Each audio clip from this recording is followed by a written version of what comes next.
Turn back on.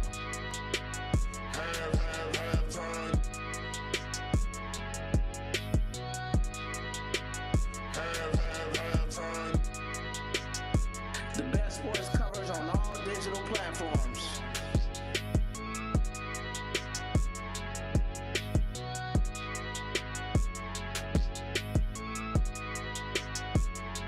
Who's cooking and who should stay out the kitchen?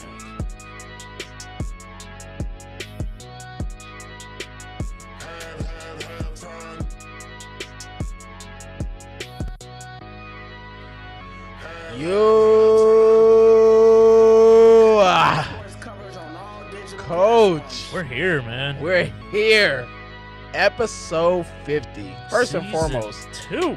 Season 2 launching off right now of the Halftime Podcast with episode 50 is insane. First and foremost, did you think we would get this far? Honestly, Coach, I thought it was going to be more so just like a hobby. We come in every once in a while and just pod when we wanted to, but Yeah. here we are. We're weekly with it, man, as much as we can be. As much as we can be. As much as God allows us to be Yeah, here, yeah. you know, in Yes, our sir. work environments, but Yes, sir. it's amazing that we're here. And 1 year, it's crazy.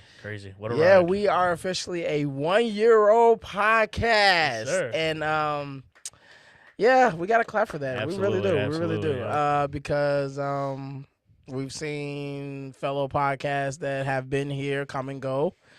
We've seen new ones enter. And we have been kind of consistent with the fact that we started off, and like you said, we didn't really know exactly what it was going to be. The show has definitely evolved dramatically from the first episode to now. So anybody that's actually been following and paying attention to how this show has gone from episode 1 to now, there is a dramatic difference between what it started off with to how we kind of have like polished certain things Yep. and put things together. So I'm really happy about our growth. I'm happy that we have kind of found what it is and how we like to do things. And I hope everybody from the Halftime Podcast community who follows us and rocks with us, that you appreciate everything that we've been doing, our growth, and you will continue to rock with us come season 2, which starts now, and just continue to watch how we develop and do things and push going forward, Coach. Yeah, absolutely. I mean, you know, there's huge credit to our production team at Audio Hive Productions. Like, Yes, sir. you know, us Yes, starting sir. from just a table and the TV in the background and Yeah. sitting face on, and now we're here with a whole bunch of things in the backdrop, and it's amazing. So obviously, big shout out to our guy Brian, and Yes. shout out to the whole Halftime Podcast community for the constant support. You know, we've been over 200 subscribers for a little bit now, and continuing to grow. and pretty Yeah. much across all of our social platforms. It's kind of like a steady increase in all of the social accounts that were above 200 followers on Yeah. everything. So looking forward to keeping that up, and Yeah, it's amazing. and this is without us paying to do anything, promotion Yeah, or anything yeah. like that. So this is truly organically just people, you know, sharing the news, telling other people about it and following. So we appreciate, again, we can't say enough how we appreciate everybody that's been rocking with us and just showing us the love. Again, we want you guys to get that merch. That merch is available. You can go to our Instagram page and you can click the link. The link is right there in the bio. We also have a QR code that you can pop up in our highlights portion that you can use to share with other people. So multiple ways to get to our website for merch, but please, please, please support us that way. Tell everybody about us. If you rock with us, make sure that they subscribe to our YouTube page. YouTube, we got a few more subscribers. Today I checked and I was just like, oh, numbers went up again. So that's pretty good. I'm just excited. I'm excited. Season 2 and is here. let's talk about the merch real quick. Yeah. We do have some promo codes for you guys. Oh, yeah, we do. And it is on one of our Instagram posts, but figured I'd say it right now. Yeah. Halftime 5, all right? The word halftime 5 gets you 5% off any purchase. Halftime 15 gets you 15% off your purchase if you spend over $100. Yep. And halftime 10 gets you 10% off and free shipping with at least a minimum purchase of $70. All right. If you need to hear that again, go ahead, rewind the video. But just halftime, one word, and whatever designation discount percentage you're looking for, that's what we got for you. So go ahead, use those promo codes and order up, man. We're loving what we're seeing, and hopefully we get some of those orders pumping in. But without further ado, let's get into the show, Coach. Let's get into it. Let's start off first. We're going right into our halftime conversations because we just kind of want to talk since we're celebrating our turning 1 year old. We just want to kind of talk about some things. One specifically, when we get to it, has been kind of on the docket. We've been kind of circling around it, trying to avoid it because it gets us a little turned up. But we got to do it. We got to do it. But first and foremost, let's talk about the shocker of the WNBA playoffs, and that is the fact that the Phoenix Mercury has eliminated the New York Liberty in a 2-1 series win. I did not see that coming. We started this year off when we were talking about the WNBA, about how there was a possibility and potentiality for the Liberty to repeat as champions. And I was impressively shocked by the fact that the Phoenix Mercury put belt to ass and got them up out of here. So that leaves me feeling like there's a chance that potentially maybe the Aces have a chance to get back to the top of the mountain yet again and win a championship, because I am still under the belief that the biggest team that was threatening them were the New York Liberty. But now that they have been eliminated, not saying that the other teams don't have a chance or a shot, but it's just something about those teams that have already been there and done it that gives them a little bit of that edge when it comes down to playoff play. And I think that now bodes well for the Las Vegas Aces that the New York Liberty are now out of the playoffs. But what do you make of the Mercury putting belt to ass to the New York Liberty and getting them out of here and sending them home? Yeah, I mean, definitely a big shocker. You know, I don't think anybody predicted this coming into the season. No. We definitely thought we were going to get essentially a repeat of what we have been getting the past couple of years. Yes. But here we are. You know, the Mercury are advancing to the semifinals for the first time since their 2021 WNBA Finals run. Yes. And they get matched up with a really tough opponent in the number 1 seeded Minnesota Lynx. I think it's going to be an absolutely crazy series. I love the Lynx and their just style of basketball and the way they play. And I think the Phoenix Mercury will give them a run for their money. I don't think it's going to be as they showed in this series, it's not a walk in the park to get through this Phoenix team. They're very tough, and New York found that out the hard way. And I think Minnesota's going to walk into that game 1, and they're gonna see some of that as well. And there's going to be some hardship. There's going to be a lot of times they're going to have to battle it out. And I wouldn't be surprised if game 1 went to Phoenix, just carrying off of this momentum, and possibly Minnesota being caught on their back foot, not necessarily prepared to play up to that standard that Phoenix has established right now. But what are your thoughts on that? Of course. No, I just think that I think the Mercury are going to end up being a team that might be that dark horse for the entire playoffs. I think they're going to be the team that may end up making the WNBA Finals. I think the Aces are going to make it there, and if the Mercury make it, because once you knock off the defending champions, you're on a high. You're playing high. You have ultimate confidence. It's like, okay, if we knock them out of the picture, who's to say we can't do it to anybody else? That type of feeling makes you feel like, okay, if we can beat them, we can beat anybody. And so because of that, I think that the Mercury have a strong chance of being that dark horse to get to the WNBA Finals. But again, I did not think that this would be happening, to be honest with you. I did not. I couldn't foresee it. And I look at this and I go, is the WNBA taking on that same mantle and same torch of the parity that the NBA is trying to create in their league? And so the Las Vegas Aces, for the longest bit of time, was kind of running the WNBA. It looked like that was their league and nobody else's. Then the Liberty finally showed up with their star-studded cast of players. For them to only have one chance, or to have only won it once, and now they're out of the playoffs now and can't really repeat, or not even at the position where it looks like they could do it, it strikes me as a situation that's very similar to the NBA, where it's like nothing is guaranteed every single season. So I like that for the WNBA. The Valkyries, I just want to give them a quick mention. The Golden State Valkyries. Crazy how their first inaugural season they get to the playoffs. Yeah. So it's just, I don't know. It's crazy. Fever, they got advanced. They advanced without Caitlin. Yeah. I do think that this might be where they stop. Just to keep it honest. I don't think they go too much further after this. I think they are going to have a hard time in the semifinals without Caitlin.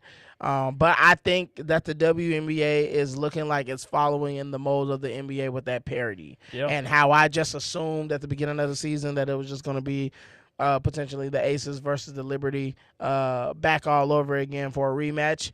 Obviously, that's not the case. I will say that the Minnesota Lynx look good too. And I don't know. I don't know. This WNBA playoffs is looking real good, Coach. That's all I can really say Yeah, about that. WNBA basketball is at an all-time high right now, Yeah. and it's great to see. I'm excited Yeah. to watch. Yeah. Now, just really quickly, if we just had to predict, who do you have winning? The next series or just the finals? Just the final. Who do you I have mean, winning? the chip? I gotta rock. Like I gotta just, if it ain't broke, don't fix it type of thing. Okay. I'm gonna go with I'm pretty sure the heavily favored team, the Aces. I Now. don't think. Okay. Who did you have before? Because I had the Liberty repeating. Did you have the Liberty repeated? Yeah, I did. I honestly think I had the Lynx over the Liberty before. Really? Yes. If I was to pick a second team to win this championship, it was definitely the Lynx. I'm loving the brand of basketball that they're playing, and Nafisa is an absolute dog. So why are you picking the Aces now? Because I'm just convinced with the amount of experience the team has Yeah. and just the leadership that they do have. Like I think Minnesota has kind of climbed that peak Mm-hmm.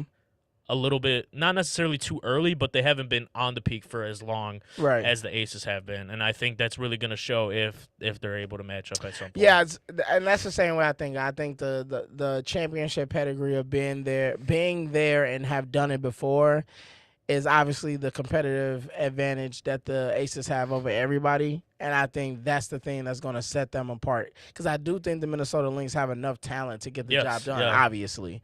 But I just think because they haven't been in these situations before, it might just turn in the favor of the Aces because they've been there, done that. And that was the only reason why I had the Liberty being able to repeat, because I felt like that competitive advantage of being there and have done that, they share that same thing with the Aces because they obviously beat them and got there and, did everything. Yeah. So I felt like because they had been there before, that competitive edge was kind of balanced between the Aces and the Liberty. But now that the Liberty are gone, the competitive edge of being there and have done it and understanding what it is like to be under that pressure, all of that favors the Las Vegas Aces Absolutely. now. So we'll see how that comes out. But congratulations to the Phoenix Mercury for getting the New York Liberty up out of here and moving on to the semifinals. And we will be looking forward to seeing if they can keep this going. Yeah. All right, Coach. Let's finally get into it. We have been waiting a very long time to do this, but first and foremost, let's always remind everybody to follow and subscribe to the Halftime Pod on our YouTube page. Make sure you're clicking and subscribing so that way you can stay up to date about everything the Halftime Podcast is doing so that you can become part of the community and family, and you can always be tuned in to the best sports coverage on all digital platforms. And just to remind you that all of our audio podcasting is all available on Apple, Spotify, Amazon, any place that you stream your podcast. We are there and available for you if you do not want to watch our video versions on YouTube. As well as following both Coach and I on our Instagram pages. You can follow me, Coach Malcolm, at Coach M_got it. And you can follow Coach Conrad at Coach KDZ. If you just want to go back and forth with us about some topics or some highlights or things that you want to throw our way, or if you want to talk to us seriously about opportunities for AAU or training or anything like that, we are always open and available to talk about those things. So again, you can follow me, Coach Malcolm, at Coach M_got it, and you can follow Coach Conrad at Coach KDZ. All right, Coach, we have to do this. We've been holding off on this because Well, we're gonna hold off a little bit more because I'd like to talk about Week 2 in the NFL really quickly. God! All right, we're You gonna. want to? I want to get into it, but We will. that's fine. That's fine. We Let's will. talk about Week 2 Yeah, let's just recap. really Let's see. quickly. Yeah. Did you have any surprises from this week? Surprises. Only surprise for me was how well the Seahawks played against the Steelers. Okay. I didn't see that particularly coming because the way that game started, it felt like the Steelers had momentum. Yeah. And they were going to be able to walk away with a victory. So the fact that the Seahawks came back was very surprising, and I didn't necessarily see that coming. Outside of that, I felt like Baltimore did its thing. New Orleans lost to San Francisco, which we kind of predicted, but that was a little bit tighter of a game. Dallas squeaked out in an overtime victory against the Giants. That was a but great game. We picked Dallas to win. I just didn't think it would be as competitive as it was, Right. which was kind of insane. I didn't think it was going to be that competitive. And then you have the Falcons handling the Minnesota Vikings. Yeah. J.J. McCarthy got hurt. And he didn't look good. And all he that. didn't look really well. He looked like a rookie, Mhm. but he looked like a rookie against us too. It was just the fourth quarter where it's like he turned into Super Saiyan mode. Yeah. He figured out how to be Goku and save everything. So that was just what it was against us. But surprises, I wouldn't say too many. The Buffalo Bills handled the Jets. I hope Justin Fields is okay. He got into a concussion, so he's in concussion protocol right now. So we'll see how long he'll be out. So other than that, it really wasn't too many surprises. I've got one big surprise. What was your big And surprise? this is for the past 2 weeks. What? The Indianapolis Colts look like a great football team. They're I won't say a they're- great football team, but they're playing a high level of football right now. And Daniel Jones, out of all quarterbacks in the league, has put on 2 pretty damn solid performances in week 1 and week 2, Well, especially yeah. in this week. Well, and the run game is also, of course, that's going to help him a lot. But and Jonathan their Taylor running has back looked is. I was amazing. just gonna say their Yeah. running back is Jonathan Taylor. Yeah. But I mean, huge win against the Denver Broncos. You know, that's Are you surprised just because the Colts have been so bad? yeah, and I don't think they necessarily have like the star-studded roster that you would No. expect like a good team to have. But I think they're well coached going into this year. I think maybe the lower expectations kind of Yeah. gave them a little reignition to Yeah. their flame. Yeah. Yeah. And that's probably what's allowing them to play with a little bit more confidence. Obviously, the ultimate decision to start Daniel Jones over Anthony Richardson was something huge as well. So it is interesting to see how the team kind of responded to that. And here And they who are did sitting play- 2-0. Who did they play in week 1? Week 1, they played. Because I'm just looking at the schedule and I'm Well, not. they played the Miami Dolphins, Okay. and we know Miami isn't necessarily the best team this year, but they also gave Buffalo a huge run for their money this last week. So, They did. yeah, but They did. Indianapolis put BTA, they put belt to ass in that Week 1 game against Miami, and They did, and then they pulled out a tough game against the Denver game-winning Broncos. field goal there Yeah. at the end. So, So I'll say this. Because they've been so bad, I guess we can look at them with a little bit of shock and awe of like, wow, I can't believe you guys are actually winning games and you're 2-0. I think it's the level of competition that they've played against so far. If they can be one of the upper echelon teams in the NFL, then I'll start being like, okay, sure, yeah. it's different. But the fact that it's 2-0, I think Colts fans should be happy. And they Because- play the Titans next week, so Yeah, and they could end up being 3-0. yeah. Even though Cam Ward looked better this week than I he thought did he the looked. first week. I thought he looked Yeah, fine week 1 yeah. as well. I think the coaching staff over there needs to just let Cam Ward be Cam Ward. You think they need to let him loose? Yeah, I think they're really like kind of containing a lot of his talent because they want him to be this pocket quarterback. Or they're afraid that he's going to get hurt or That something too, like that that. too. I think it's more so that they just don't want him to get tagged and then he ends up injured for the season, which is understandable. You put a lot of your stock into drafting this kid number 1 overall. So if you want this season to be anywhere near what you hoped it could be, you need him on the field. Plus, the fans want to see him. So I understand the hesitancy of wanting to just kind of let him loose and let him do his thing. But we have to reconcile with if you're an organization, when you draft a guy and what they bring to the table, you were enamored with the things that they could do.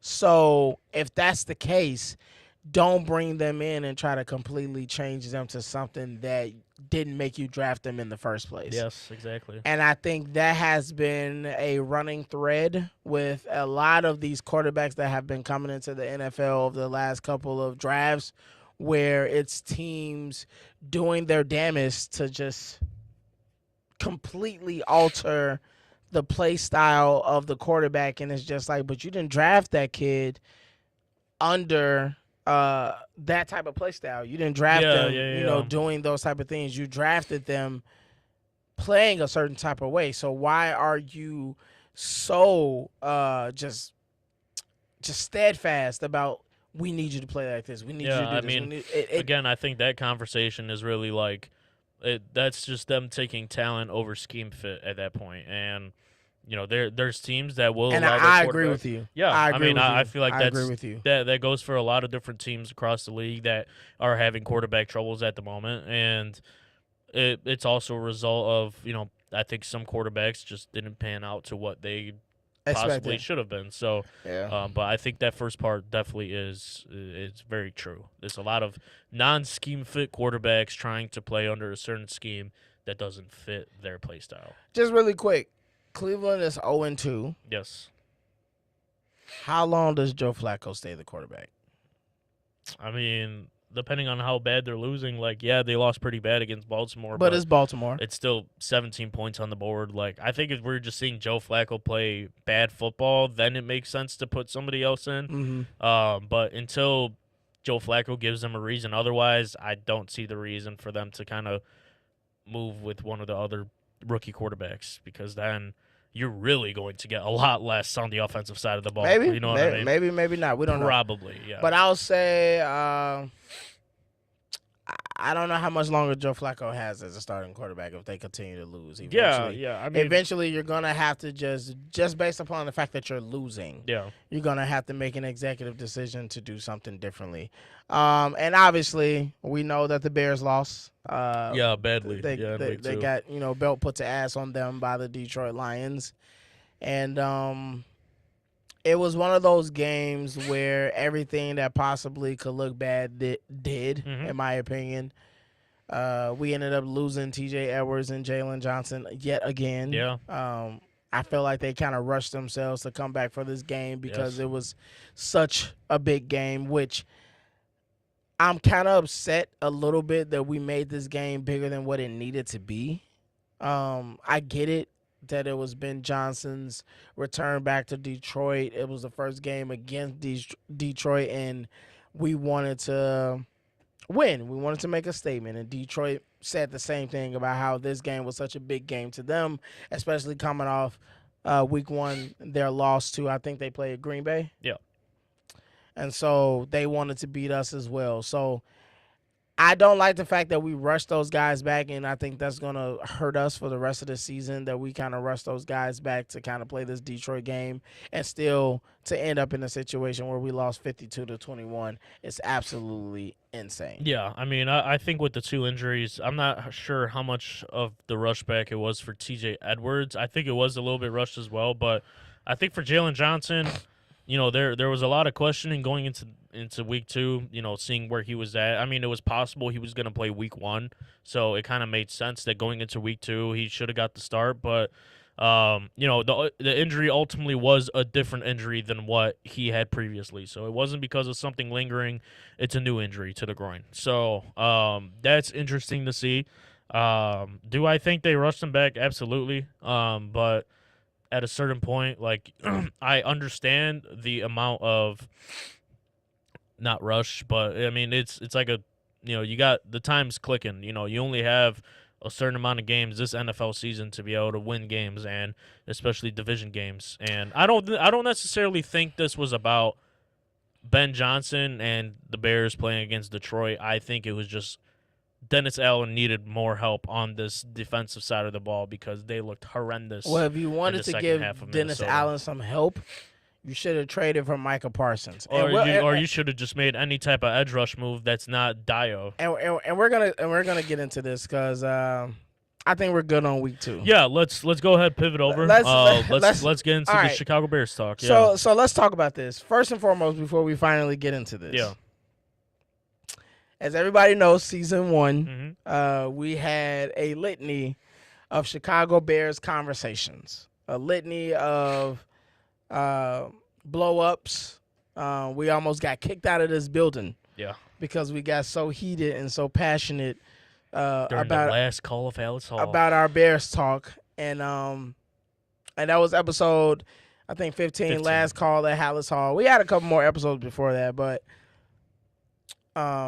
We last season debated a lot about the structure of the Bears, about the players that we had on the field, about our offensive line not being good, about the coaching staff not being, uh, I guess, smart enough or not having the depth to provide the type of coaching and training and schemes and different things like that to make this team a formidable defense and offense. The defense was obviously a little bit better than what we've seen so far, but idealistically, it wasn't as good as we needed it to be, especially with the fact that our offense was so lackluster. We debated about Caleb Williams and whether or not he was a good quarterback or if he had a chance or a shot. I, consistently screamed to the top of my lungs about how Justin Fields was never given the opportunities that Caleb has in front of him, the weapons and different things like that. But we were so quick to move on from Justin. And now that we got Caleb, my patience with him obviously was a little bit thinner because it's just like, well, if we let go one guy who many fans felt like had an opportunity but was just given a raw deal, you coming in, you're supposed to replace him because you're this wonderkin. Show us what you can do. And so far, or at least last year, we really went back and forth about whether or not he was doing anything, doing much. We argued about his stats, and my statements were just pretty much like I thought he got a lot of his stuff in garbage time when we were on our way back or when teams were already taking their gas, their foot off the gas and different things like that. And so here we are. We sat on this for the longest of time, whether or not we were going to, get back into a full Bears conversation. And here we are going to do it. So we're going to try to be as tamed as we possibly can. I think we have matured. We are now one. Yeah. So we are not 4 weeks old. We are not 4 weeks old anymore. No. We are now one. So we have fully matured into our early adolescence. So I think we can manage to do this one with tempered passion. Yeah, I believe so. That's the best way that we can do this. But I want to start off with saying that my concerns with Caleb are still there. We talked earlier when we were going to say expectations for the season. So I remember specifically saying that my expectations for the Bears this year was that they were going to have 10 wins and that they needed to get to the NFC Championship. My reasoning for having to say that they needed 10-plus wins and get into the NFC Championship was based upon the model that I felt like was set by Jayden Daniels and the Commanders last season. Based upon the fact that Jayden Daniels was the number 2 pick and Caleb Williams was the number 1 pick, and arguably we can say that the rosters between Jayden Daniels and Chicago and what Caleb had from last season, many probably will argue that Caleb had a better roster based upon names than what Jayden had. Some people might argue against it, but I would say that Caleb on paper had a little bit more talent than what Jayden Daniels had. And for Jayden Daniels to accomplish the things that he did and Caleb to not accomplish those things, in my mind and for me, was problematic. So I came into this season saying, based upon that metric, based upon also what C.J. Stroud did, between those two individuals who went into their rookie seasons and did great, I expected in year 2 for Caleb to give me a little bit of that. So, yeah, I set the benchmark of 10-plus wins and NFC Championship. Now, was that a little hasty? Of course. Was it a little bit of me trying to poke fun at the fact that I wanted Justin Fields and I'm not the biggest fan of Caleb? Absolutely. And I admit that. I'm honest enough to say that. But I also think it comes with a little bit of merit and understanding of like, well, we have more talent. We did get more talent on the offensive line. We have more weapons for Caleb to throw to. Caleb is now in year 2. We have the head coach. And we could talk about that too when we get into that, because I was not necessarily so gung-ho about getting Ben Johnson. I was more so happy or more so aligned with saying that we needed somebody like Mike McCarthy. And I remember saying that I felt like because of Mike McCarthy's past history and being a champion and being a head coach, he would be able to come into this situation and know how to lead it a little bit better than Ben Johnson. And so here we are. Ben Johnson is the head coach. Here we are, Caleb, still showing the same signs of what I saw last season, which is when he's on time, he's terrific.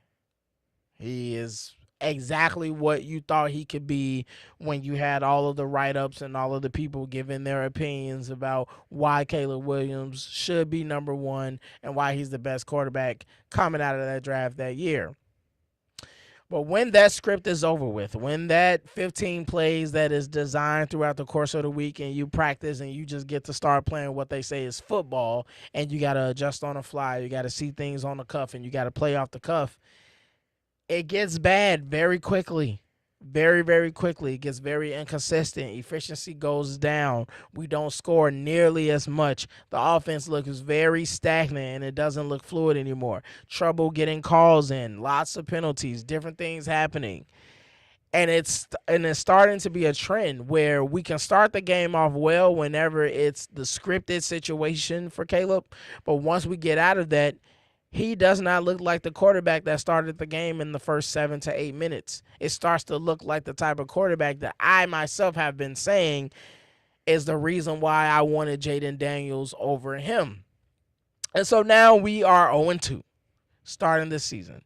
Percentage-wise, there's a strong chance we don't even be a wild card team based upon the way things go for most teams in the NFL who start 0-2. Bears fans, half of them are ready to move on from Caleb Williams and move on to Tyson Bagent. In week 2, we saw that Caleb Williams was eventually benched for Tyson Bagent.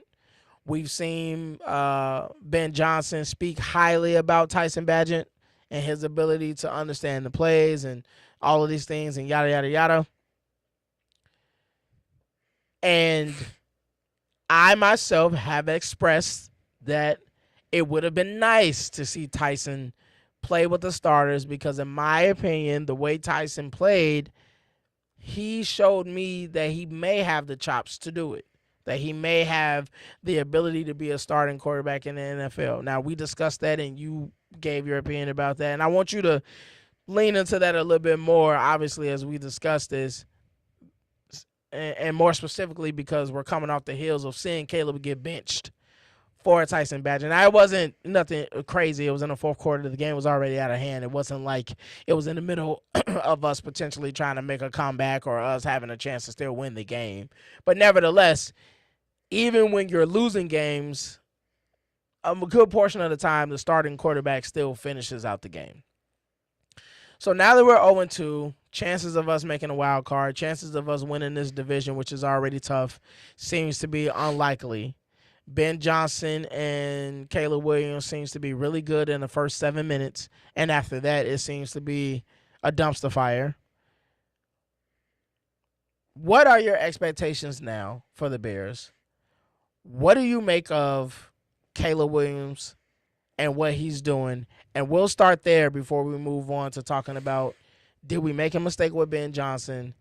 And then we'll lean heavily into Ryan Poles and his decision making as a general manager. Okay, yeah, I like that.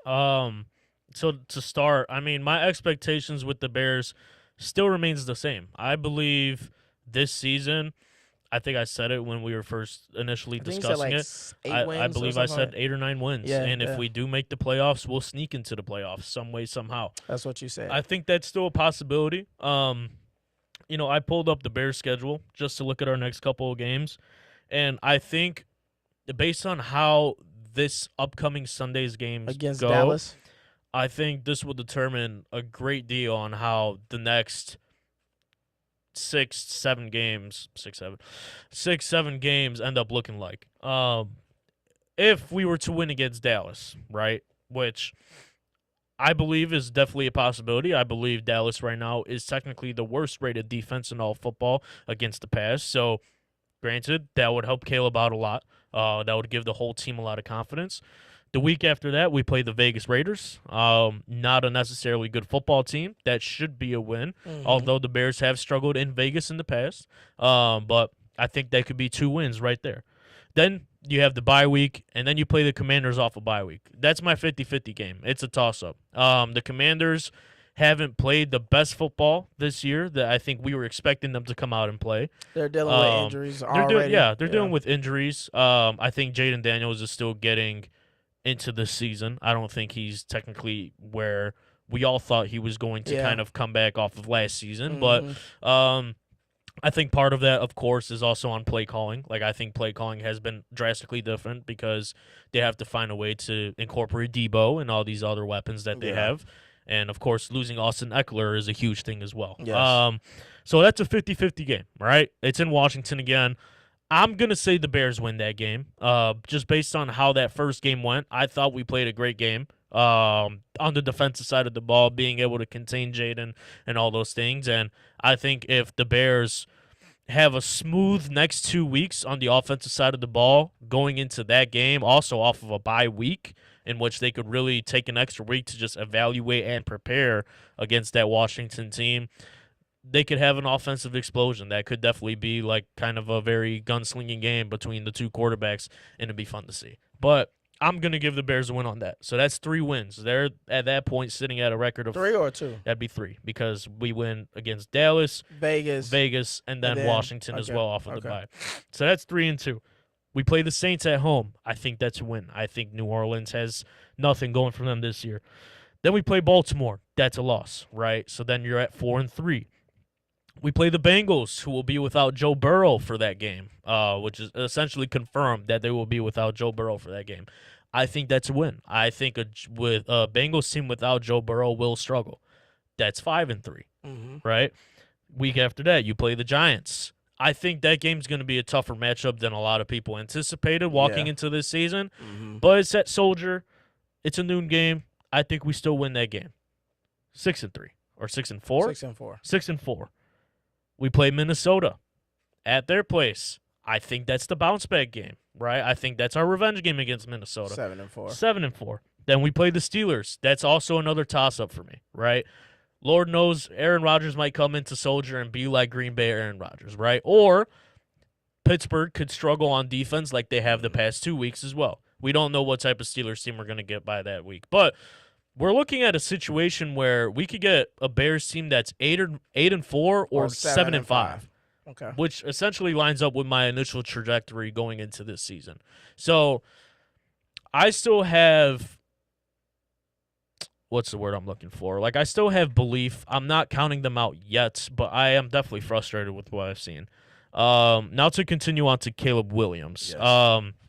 Yes, in week 1, first scripted plays looked awesome. I'm like, oh my God, we're here. You know, we're in a Ben Johnson era. We're in Caleb's sophomore year, and it's not going to be a sophomore slump because I don't think we could get any much lower than where we were last year. Yeah, you were ready to come here with your chest poked Yeah, out no, and I being was like, Malcolm, ready. what's that I was stuff ready. you were talking No. about, Coach? Yeah, and then we saw what eventually happened, right? The offense stalled out, I think, as a whole, right? I think Caleb started to miss throws that should have definitely been completed. And we had that conversation last week about it too.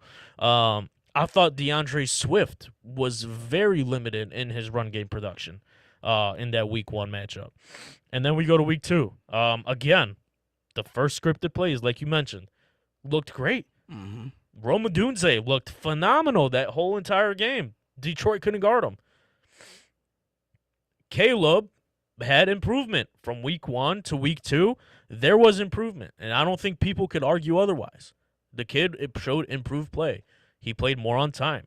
His feet looked better. He wasn't throwing as many inaccurate balls, right? Yes, he had the pick. Terrible pick. But again, on what down and distance was that? Like 3rd and 35. That's my story of last week's game. But he also missed other throws. Yes, too, throughout the correct. course Yeah, of the game. and at that point, it was like, yeah, we were starting to get blown out. I think everybody was frustrated. Caleb, and here's my thing with Caleb and what I need to see growth in going into this week. You know, we talked about the growth from week 1 to week 2. Now my growth I need to see from week 2 to week 3.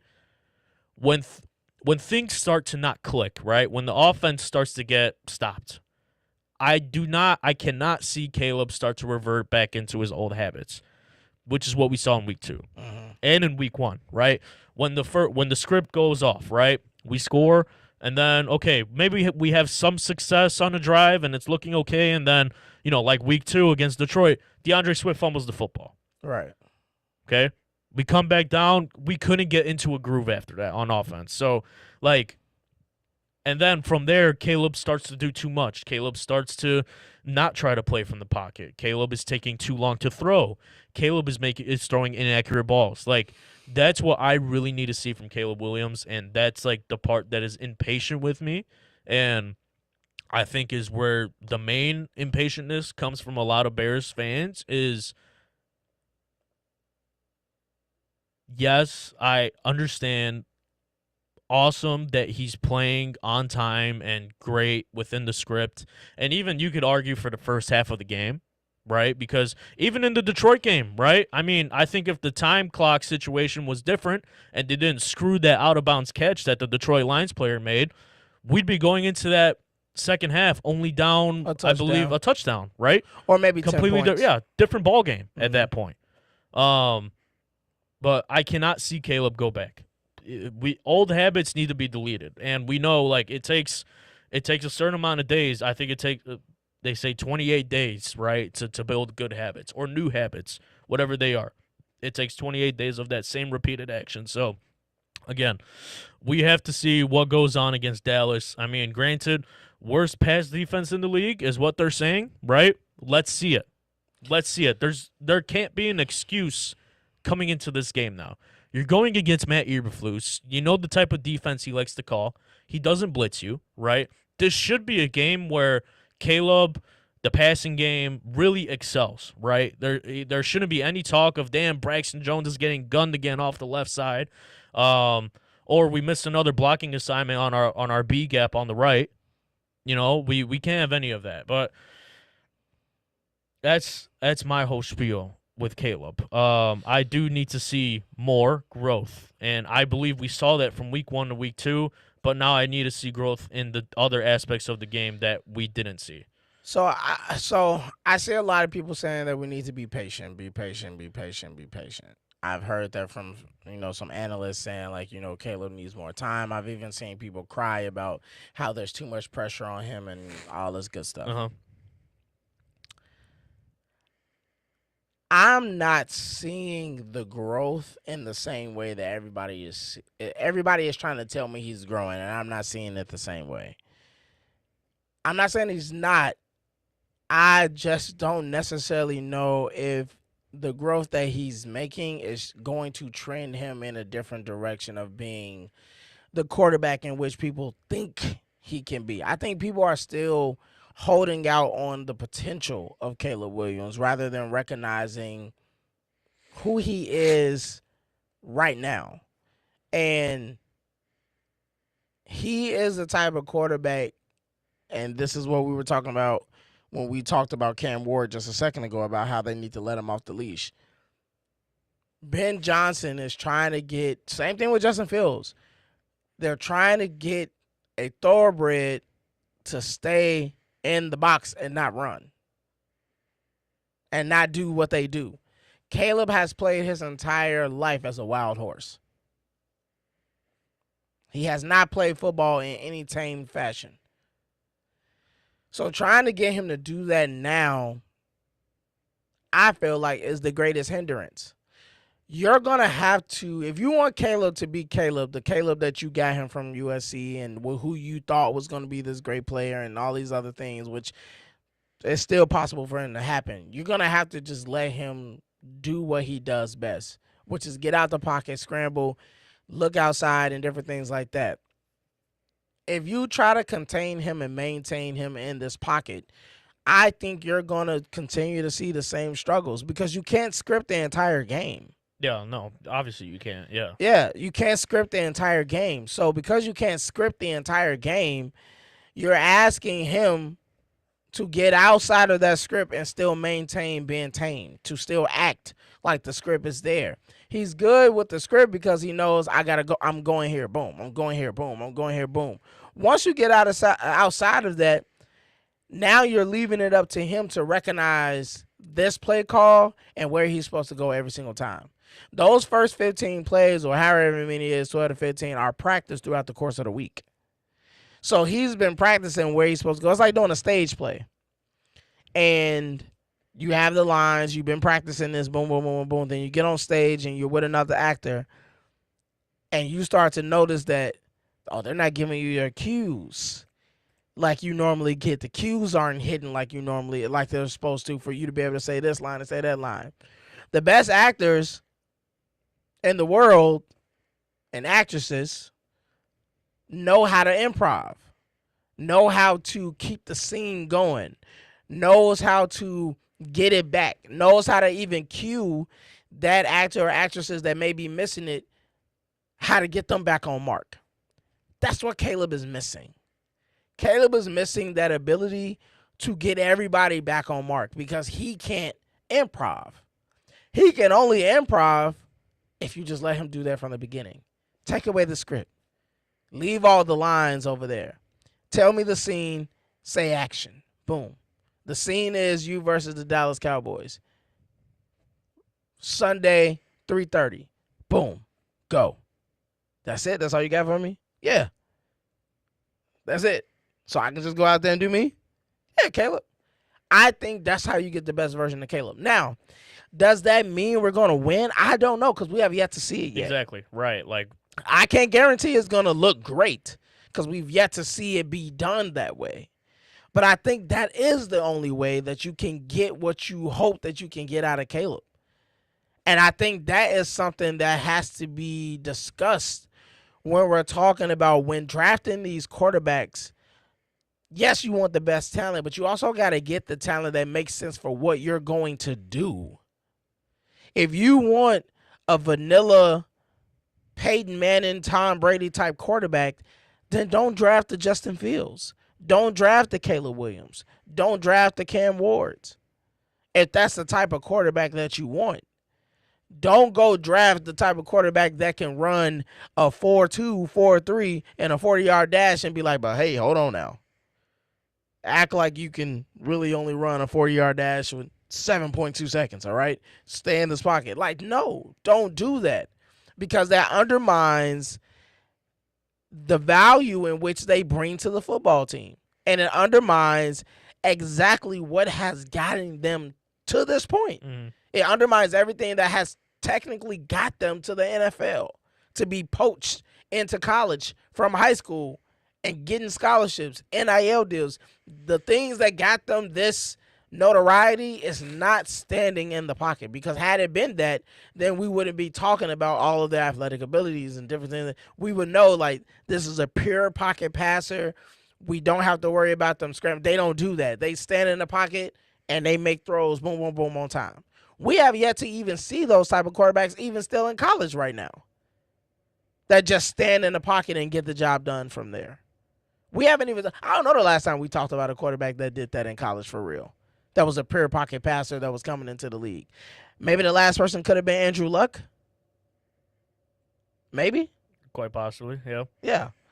And so I think that is the biggest issue. Second to that, his D-ball inaccuracy is something that still has not been fixed. I don't know what it is about the D-ball, but he has no touch. He has no touch on it at all. Very seldomly is he able to make those connections. Now, granted, sometimes we could say it's because he's scrambling and he's throwing things off his back foot. Other times his feet are a little too happy, so his feet don't get set, and that's why things sail. Okay, all fine and dandy.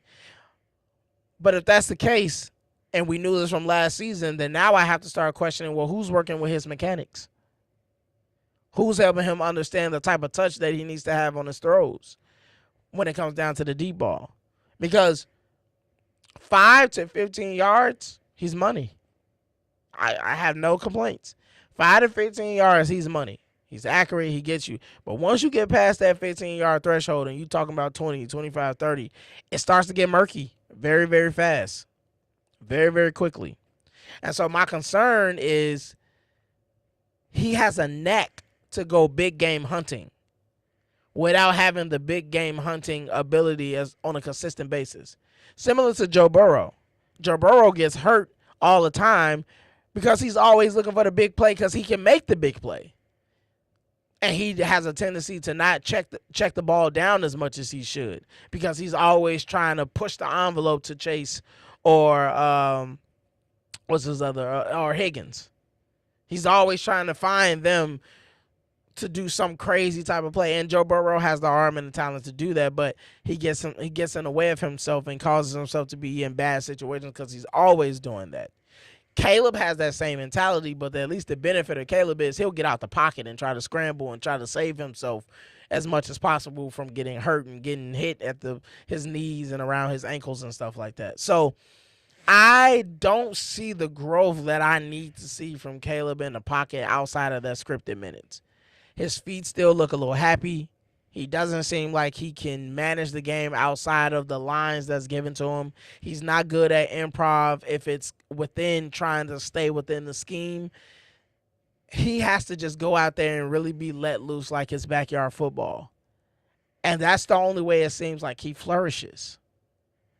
And I think fans are not coming to grips with that. I think the Bears organization is not coming to grips with that. And I think Ben Johnson, who we're going to get into next, is going to have a hard time coming to grips with that. And it seems like he's already bubbling with conversations and certain things that he's putting into the media to kind of say, I don't like the fact that he can't stay on time, that he can't stay on script of what I'm doing. As we already talked about how DJ Moore tried to improv and he's not a fan of that. It seems like he's bubbling, it's percolating those concerns. But that's my retort to the growth of Caleb. You can either provide that or you can get into what you may feel about Ben Johnson and some of the statements and some of the things that he's been saying regarding this team, regarding Caleb, and even his decision to take Caleb out of that game and put in Tyson in. I think all of these things are red herrings. I think all of these things are things that he's saying something without saying it, in my opinion. But go ahead. I'm going to shut that down right now because I don't think he would get his head chopped off if he left Caleb in that game down 30 in the fourth quarter and he gets hurt.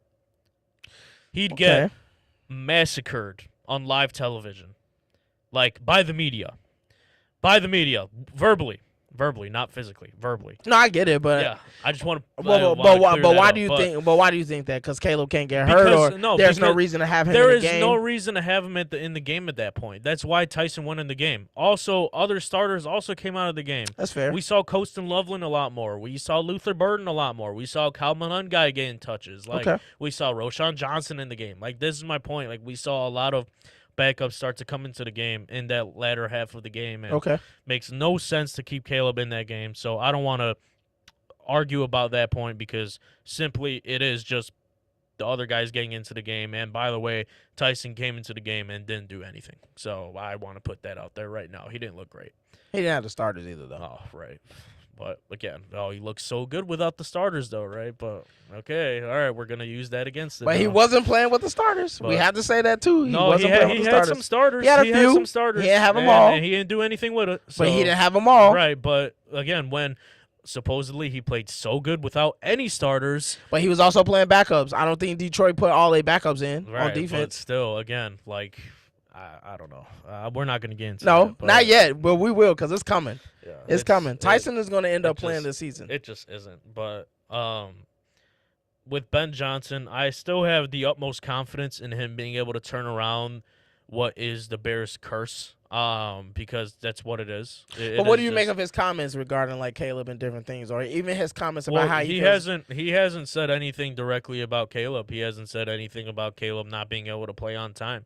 Only things he has said are very constructive criticisms that, we need to work with him on, having his feet set when he's making those throws. And Caleb is coming out and saying the same things.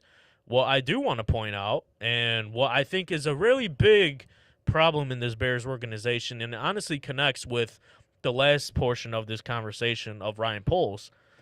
Ben Johnson in his last presser, are not the last one that happened yesterday, but I think the day before, he said that our practice habits do not reflect those of a championship-winning team or a championship, competing team. He's responsible for that. Okay, but at the same time, who has the free will to come into practice and do however it is they please? The men in the uniform, right? The men actually putting on the pads. The men putting on helmets. I don't want to hear that. I think it's very telling that Ben Johnson, I don't necessarily think it's him ratting out his players to the media. I think he was just using the media to speak to his players, being like, yo, we need to improve some of our habits coming into this upcoming week, because what I saw last week is not good enough. But whose fault is that? Yeah, are we just going to point at Ben Johnson? Because He's the head coach. I think we could have multiple people we could point the finger at. Really? I mean, he's the head coach. He's responsible for setting So setting the tone and culture of okay, practice. all right. So, things like coach, that. as a coach, Yes. you're responsible entirely for, let's say, one of our kids. Let's say our number one kid walks into the gym and he has a bad attitude today. You're responsible for that. No, I'm not responsible. You're for responsible if Let he's me- not playing the help side because he doesn't feel like it. Let me answer. I'm not responsible for his bad attitude, but I am responsible on how I respond to his bad attitude. Okay, so again, let me get back into the whole thing about how habits are developed. Habits are developed over at least a 28-day period of being able to do the same thing over and over again, whether it's good or bad, right? Some of these guys have had bad habits, I believe, for multiple years in their league, right? And that, again, different conversation for a different time. But the way I'm stemming this into the Ryan Poles conversation, I think our guys that are making the money on the team right now should not be making the money on the team right now. So you think the guys that's making the money are the bad habit guys? Absolutely, I think so. Absolutely. Very interesting. And you already know one of the names I'm going to say. Who? DJ? You damn well know it. You damn well know it. I think. Why? Because Caleb has a rookie connection with Roma Dunze? No, I don't think that's the thing. I think DJ's unwillingness to block in the run game, I think that's a huge thing. Okay. I think DJ's attitude when he doesn't get the ball is a big thing. I would have an attitude too if I'm wide open all the time and you're always missing me. I think I'm just thinking personally, when I've been to 2 training camp practices and seeing the amount of effort DJ Moore puts in versus other receivers is very telling. I think that's a huge thing. Okay, let me ask you this. But let me ask you this. Because I honestly think in those comments with Ben Johnson, I think a lot of it, and truly, like, I don't think it's necessarily a reflection of some of the younger guys' practice habits, although they could be. Like, maybe Jaquan Brisker is one of those guys, right? Maybe necessarily he isn't putting up the type of practice reps that they would like to see, right? If it's DJ Moore, I think another guy that he's probably calling out is Montez Sweat. Where the heck has he been? I think he's the highest earning player on our whole damn team, and he can't produce against one-on-ones. And I think that's a reflection of not only maybe lack of genuine skill, but also bad practice habits. If you have a bad practice all week, you know how that reflects on the game. So my whole thing is, if we're going to take the word habit means this has been perpetual, right? It doesn't mean that it started yesterday. This is perpetual.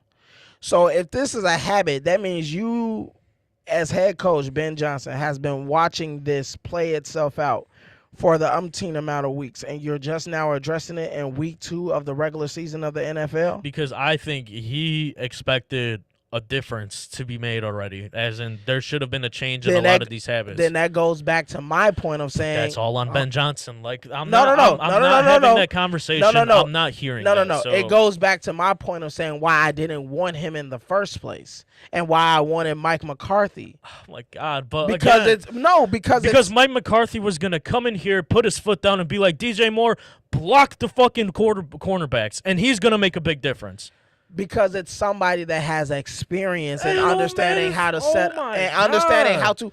It has somebody that knows how to set a culture. Somebody that already has practiced how to manage Yeah, egos. because Mike McCarthy has been so beloved in every single franchise he's been I'm in. not saying it's been beloved, but what I'm saying is he has the experience and understand how to do it. Ben Johnson has no experience in this. You can see even in week 2, he's already getting flustered with questions. Like, you already getting upset. What are they supposed to do? What is Dan Campbell supposed to do? Okay, is that not a warranted reaction? No, it's Bears not. media is stupid. No, They ask stupid questions, No. and they do. Yes, they do. No, I'm not having an argument about that because that's I'm staying true to that opinion because Bears question out of a lot of different organizations, a lot of different teams in the NFL ask some of the most stupid questions known to mankind. Stupid. They could not get off the fact that they had to ask 4 separate times and essentially got the same answer all separate times about Tom Brady calling this game and him being a part owner of the Raiders. And does Ben Johnson have any concern of that going into Week 4? Gotta start moving to the predictions soon. Yeah, I get that. And all I'm saying is at the end of the day, with Ben Johnson, and just quickly saying about that. Yeah. I understand that you don't want to say it's his fault for guys' practice habits, and that's fine. I believe it is because he's the head coach. It's a habit. So if you've seen this habit, don't wait till week 2 to address it. If you think these guys are not going to be helpful on the field, then take them off the field. It's very simple. If I see a guy that I don't think is giving me what I need, take him off the court. So you think All right. Is he the head coach or not? Okay. Can he not take? Yes, he absolutely So can is. he say that Okay, these guys can't play? But another question for you: is the NFL a business or not? So we're telling me we're gonna pay. All right, okay, so let me. No. Before we move on, are we gonna pay DJ Moore $30 million to sit on the bench? Is that what we're doing? If we have to, we trade him. But my point is this: if he's not helping you, then trade and that's him. a conversation. And that might be that's a conversation. And that might be a conversation, and that's fine and dandy with me. But I don't blame DJ Moore. I blame the Bears organization for some of the dumb moves that they've done. Okay, in all fine. of this. But I don't want to hear like this being put onto Ben Johnson It again. is on Ben Johnson because you're the head coach. To a certain, like, he plays a part, but he doesn't. Like, Yes, he does. you're pointing the blame just at him. Assert your culture, and if you know guys from the jump of this is not working in the capacity in which you need them to be, then address that with your GM. Okay, just really quickly because we have to move on to the But last portion. I just want to talk about Ryan Poles really quickly before we even do that. All I want to say about Ryan Poles is this: people are on Ryan Poles' ass now because of his whole statement of like we're going to take the North and never give it back, and he has not been able to accomplish that. My biggest gripe with Ryan Poles is that he tends to look for Boy Scouts. All we keep talking about is how we want high character guys and high this and they do this and do this. Getting back to this idea of guys with practice habits because this is a culture thing and high caliber character guys. I want football players. You passed up on Jalen Carter to draft Darnell Wright, and Darnell Wright is looking like a bum. That's literally not. He's okay. You love PFF so much. He's a top 5 rated PFF lineman at the moment. Okay, cool. He's looked. We shut that down really quick. No, we didn't. This is what I'm talking about. Because man. PFF, we talked about how that grade is done, and that's not. We're not just going to cut and dry that. We're not going to get back into that because we talked about. So now that no, I get to use no. It's not that. It's just that because we talked about the totality and how PFF is graded, and sometimes a lot of things go into play with PFF, and it ain't just this grade says this. You have to look into the minutia. Yes, how many snaps? absolutely. How many negative plays? Okay, we don't have to continue so we don't have to do because that. we But my agreed point, on that. But my point is this. Let's not talk about Darnell, man. But my point is this. Darnell Wright is a bum. Braxton Jones is a bum. You had a chance to get Jonathan Simmons. I agree with you had a chance to get Jonathan Simmons from Ohio State. You decided to get Colston Loveland, who has not been used. You didn't get Jalen Carter when we needed a defensive interior guy in presence, and you got Darnell Wright. Because that was a bigger need at that time. Right tackle was not a bigger need than defensive interior. Was at that time. Okay, look at our defensive interior now. Our defensive line sucks. It's terrible. Okay, we're talking about now again. It was terrible then. Coach, relax. Like, we're talking about then when all the Bears were known for was its defense versus Justin Fields not having a single O-lineman on that line. And our defense was still struggling to get pass pressure. It was still struggling to do so. And you had Jalen Carter there, a blue chip player, and you passed up on him to get some bum at right tackle when the following offseason you had all these guys at right tackle that you could have paid to get. And we passed up on all them because we thought Darnell Wright is the answer. The same way we passed up on another blue chip guy at a left tackle position to draft a tight end to stand next to Cole Kmet on the sideline. Okay, all of Josh Simmons. Josh Simmons didn't go till pick 32 of the whole.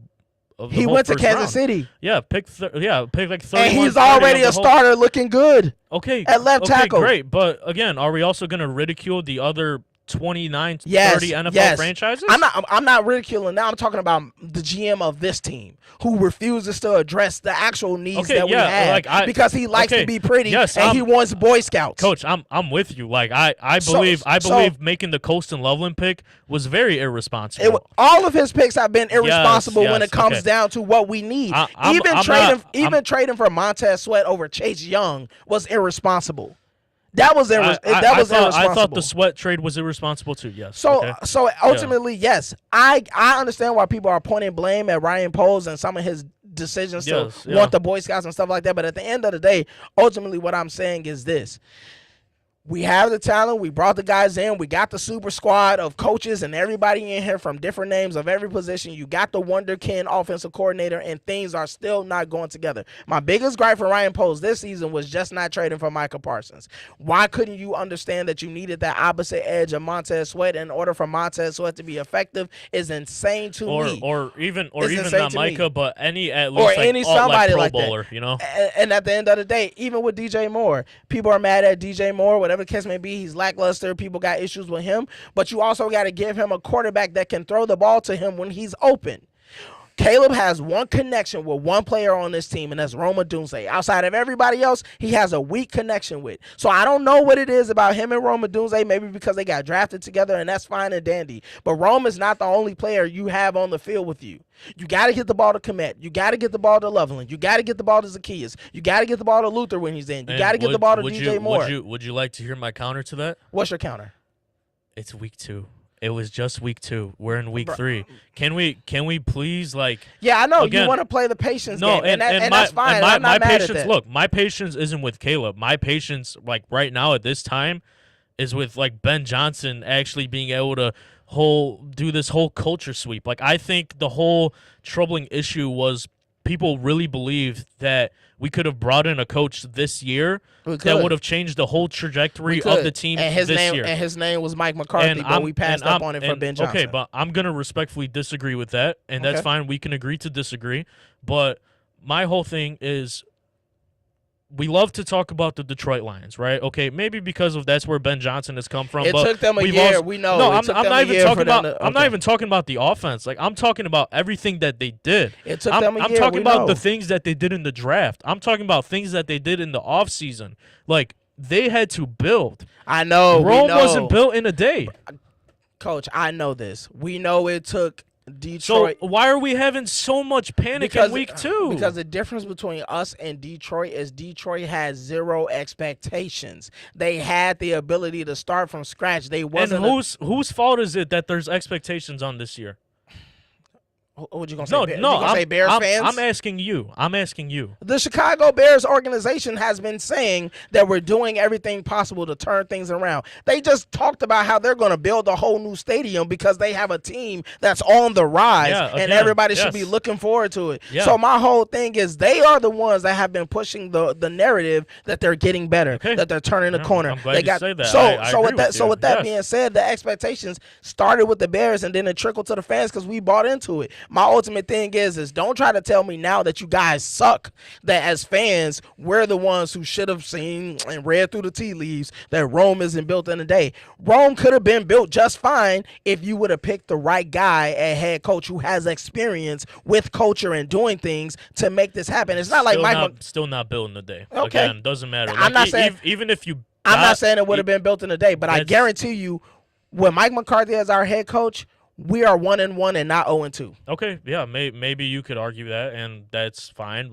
Maybe we should have won week 1. I think we should have won week 1, but again, there was multiple different reasons why we didn't win that week 1 matchup. But It all starts with the head coach and the quarterback. At the end of the day, you could talk about Montez. I know the two guys that you didn't want on your football team. I know you didn't want either of them. No, I don't. So you have the big issue with them. Yes. That's why you don't like Caleb, because you wanted Justin Fields. I wanted That is Justin or Jaden. That is the only reason why you don't like Caleb. And it's not the only reason. Yes, it is. No, it's not, because I actually see the fallacies in Caleb Williams. And unlike many other people, but they're starting to come around, they're starting to see it too. And the ones that's going to be slow to the process and realizing the fallacies of Caleb, they're going to be the ones that's going to be crushed the hardest when they finally have to accept that we wasted our time with this guy as the number 1 pick. But let's move on to the halftime predictions, and let's quickly go through week 3 and just kind of suggest to our halftime community who we think may actually have a chance in week 3 to win some games.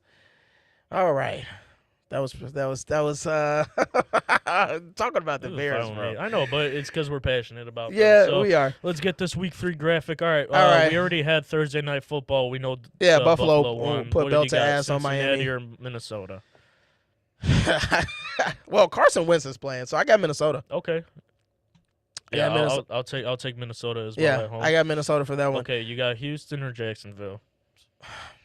Give me Jacksonville. Yeah, give me Jacksonville. They're playing good football recently. Brian Thomas has been concerning me though with his effort level. Yeah. Okay, Indianapolis or Tennessee? Tennessee is at home. I think Cam Ward gets his first win against Indianapolis. All right, So yeah. I'm gonna go Tennessee for that one. I think the Colts keep rolling, and I think they go 3-0. 3-0? Give me the Okay. Colts. Steelers, New England. Okay. I got Pittsburgh. Okay, yeah, I'll take Pittsburgh as well here. Yep. Green Bay, Cleveland. I got Green Green Bay. Bay, that's not even Yeah. going to be a close game. They look like they're rolling. Yep. Eagles and the Rams. This could be a trap game. I'm gonna go with the Rams. I think they're gonna figure out how to make this work because the Eagles' offense has not been able to put up points. Yeah, but I'm still taking the Eagles. They got to prove me otherwise Yeah, that they I can't win a got you. football game, so I'm taking Philadelphia. Buccaneers, Jets. I'm gonna go with the Bucks. Justin Fields will not be playing this game, and Baker Mayfield look like he is on. He looks like he's on one this season. Two Yeah. back-to-back weeks with game-winning drives to help his team win. He's obviously the real Baker, real deal right now. Yeah, give me Tampa Bay as well in that one. All right, you got Vegas or Washington? This is another one of those crapshoots because Jaden isn't playing, and Las Vegas is on the road. And I don't trust the backup quarterback for Washington, so let me say the Raiders squeak out with a close victory in this. Yeah, I'm gonna take Vegas as well. I think Geno Yeah. Smith has a good football game. A division matchup, NFC South, Atlanta versus the Carolina Panthers. Bryce Young has been looking like another #1 overall pick. That's boo-boo. So I'm going to go with Atlanta. Michael Penix doesn't look too bad. He's not super impressive, but he does what he needs to do to get the job done. I'll go Atlanta as well, but they're not going to be anything until they start running a different formation than the pistol. So, Absolutely. Denver and Los Angeles. Give me Los Angeles. yeah, give me the Chargers. I think they're my dark horse. I'm In the saying that right AFC. now. Yeah, they are the dark horse and for the AFC. I'm saying in the league, they're my dark horse. Oh, so you think they got a chance to win the Super Bowl? All right. they got a low chance? Cool. Seahawks and New Orleans. New Orleans might as well just be a G League football team, so let's go. Yeah, Let's go with Seattle. I'll take Seattle too. Yeah. All right. The game of the week for all you halftime community family members and people. And I think it actually is game of the week as well. I think it is. technically by the I NFL, think it's yeah. marked as the game of the week. Dallas versus Chicago. Remind you all that are listening. Make sure you send videos to us, tag us in it, let us know what your predictions are going to be for the halftime score. If you are correct, you will win a $50 gift card. So just remind you, you can either send it to me and Coach in our DM, or you can put it on your story and just tag us in it. That way we can see what your halftime score prediction is. We're gonna do both of that and say who we think will win. I'm gonna say Dallas will be up at halftime 17-10, and the Bears will win this game 21-17. Okay. At halftime, I have Dallas up 10-7. I've got the Bears winning the football game 24-20. All right. Moving on, San Francisco and the Arizona Cardinals. This is another one of those games where it can go either way, but I trust the coaching of Kyle Shanahan, so I'm going to go with the San Francisco 49ers. Yeah, give me the Arizona Cardinals. All Kyler right. Murray's looking decent, and that Cardinals defense is actually pretty solid. All right, we got New York and Kansas City, which is the Sunday night game, which I am excited about because Kansas City is 0-2. New York is 0-2 as well, right? Battle of the 0-2 teams. I think this is going to be a tougher game than people think, but I think Travis Kelce is going to unleash himself from the high of being Taylor Swift's fiance, and he's going to finally learn that he's a football player again, and the Kansas City Chiefs are going to end up winning this game. Yeah, give me the New York Giants. Really? Give me that Giants defense getting a lot of pressure. to Yeah, you're Patrick not a Mahomes. believer of the Kansas City right now at all, are No, you? I think they pick it up halfway through the season towards the tail end, A wild like they card always team? do every year. A but wild card team? Yeah. All right, and then Monday night, the game on Monday, we got Baltimore and Detroit. As much as I want this to be a hell of a game, I think the Baltimore defense is going to be able to handle the Detroit Lions a little bit better than obviously the Chicago Bears did. So I'm going to go with Baltimore to win this game, and I'm going to say that they're going to win pretty handedly. Yeah, this is my I think this is Detroit's come to Jesus moment, and they realize that maybe they're not the football team that they were last year and the Yeah. year before. And I think Detroit struggles in this game. I think Lamar Jackson looks phenomenal as he always does every Yeah. week. I'm taking Baltimore in a blowout. All right, Coach. What episode is this? It's episode 50, the Ep- beginning of season 2. Episode 50, the beginning of season 2. Again, we are finally 1 years old. And this has been such a fun year. I mean, obviously, we didn't really know. We literally looked up one day and was just like, "Yo, this is our year episode that like kind of marks that we've been doing this for a year." And I was like, "Really?" And Yeah. you're like, "Yeah." I was just like, "God damn, it's gone by so fast." And just sprung up on us. But we thank you again, everybody, for watching the show, staying with us, becoming part of the halftime community. We want you to continue to watch with us, continue to let people know about us, subscribe to our YouTube at the Halftime Pod, follow both me and Coach M_got it for me, Coach KDZ for Coach Conrad. We have the halftime merch. You can go to our Instagram page. Link is in the bio for the halftime merch. We will definitely be doing our best to try to rock our merch as well so you can see it in real time, how it looks, the quality and everything of it. So that way you have no second guesses about being able to go and buy that merch. Other than that, you know how it always goes and how we rock out. It's C-Red and bear down, baby.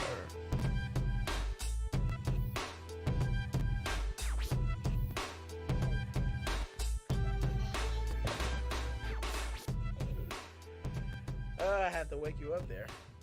I had to wake you up there, sir. You knew what to say. You knew what to say to get me going.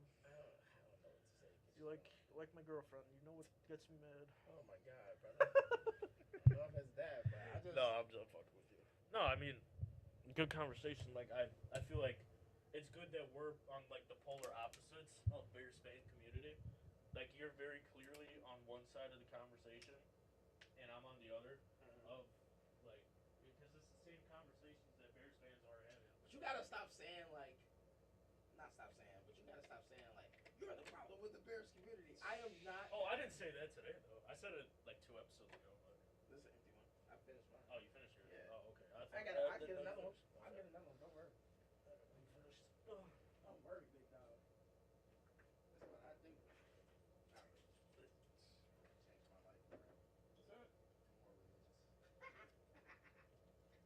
religious. Nah, I'm trying to teach at a Muslim school. I gotta stop. There you go. But no, Jesus drank wine. Jesus did drink wine. He actually told them keep the party rocking. Yeah. He turned water into wine. Yeah, no, I think for me it's just like I don't want to paint myself out like I just hate this kid, Caleb. And you good at Oh, doing that. yeah, of course. I'm You're gonna really gaslight the and- audience yeah, into thinking that you yeah, do. I Of hate him. course. Yeah, and you do that so well. And that's what gets me mad. That's what I turn up because I'm like, I don't hate this kid. It's not that I hate him. I just don't think. First of all, I don't think the way we're using him is going to be to his advantage. So that's number one. That's why I preface the conversation with saying that we have a stallion. We have a full throttle horse, 42 horsepower horse, Porsche, Lamborghini, whatever you want to say, that we're trying to treat like a Toyota Camry. Yeah. And it's like you can't do that. You can't do that. See, like even with that though, like I disagree with you on. Like I think the way Ben Johnson wants Caleb to play, I think he's very capable of playing that way. Like he's not asking Caleb Williams to go be Jared Goff in any way, shape, or form. No, like, but he's asking him to play on time and on script. Yeah, which I think we know in the NFL, like you have to do that at a consistent level to be successful. Like I agree. And you know what? And you know, so be it. Like if Caleb cannot play up to that standard, then rightfully so. He was never meant to be like a starting generational NFL quarterback. Can we say that though if we're also saying like, okay, before Lamar became this version of Lamar, it took a minute before he became this version of Lamar. Yeah, and he didn't do any type of winning, did he? No, Baltimore was still winning. They just wasn't getting to the AFC Championship game as much as they were. Yeah, but they were still a winning franchise. They were still winning games. They were still getting to the playoffs. Not when Lamar was first starting out in Baltimore. Yes, he did. let's see when he first got into Baltimore. If I believe He was drafted there. I know he drafted there. Baltimore record with Lamar.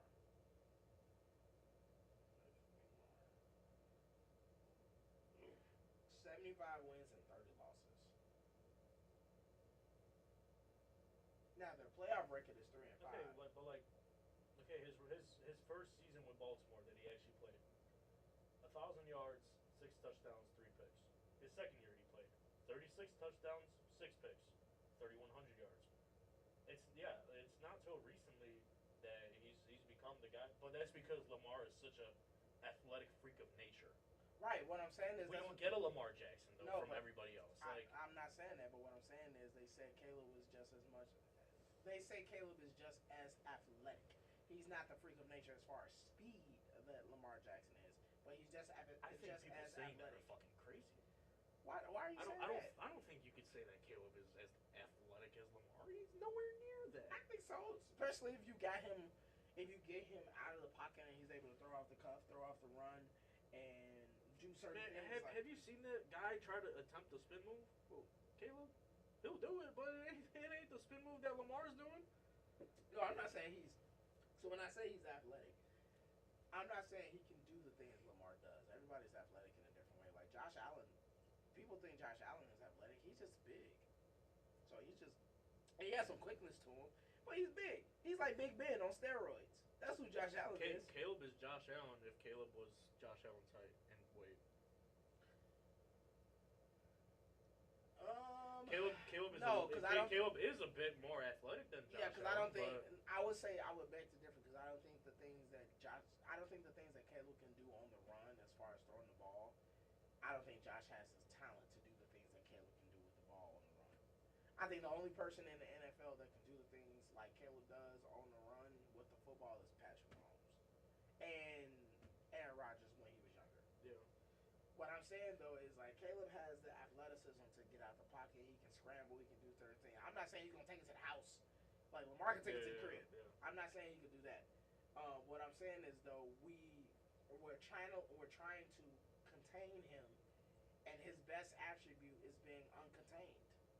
And while you're trying to consistently contain him, you're playing him at a deficit. It's like playing with a handicap, but not in golf. Like playing with a handicap in golf is different. Playing with a handicap in the NFL is bad. Like he's playing with one hand behind his back because you're asking him to be a certain type of archetypal quarterback, and he's not gifted in that way.